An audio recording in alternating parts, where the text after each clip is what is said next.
Problem என்ன பார்க்கலாம். How long will it take a sum of money invested at 5% per annum simple interest to increase its value by 40%?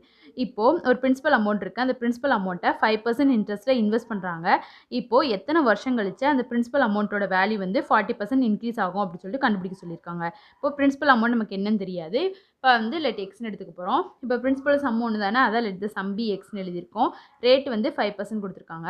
இப்போ வந்து 40% வந்து increase ஆகுதுன்னு சொல்லியிருக்காங்களா, அப்போ சிம்பிள் இன்ட்ரெஸ்ட் ஈக்குவல் 40% ஆஃப் எக்ஸ்னு எழுதிக்கலாமா, அதான் எழுதியிருக்கோம்.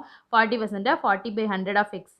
இப்போ அதை கேன்சல் பண்ணால் சிம்பிள் இன்ட்ரெஸ்ட் வந்து 2x/5 கிடைக்குது. இப்போ சிம்பிள் இன்ட்ரெஸ்ட் ஃபார்முலானது principal into rate into time divide by 100. இதை வச்சு இந்த டைம் வச்சு கண்டுபிடிக்க போகிறோம். இப்போ times equal to 100 into simple interest divide by principal into ரேட்டா.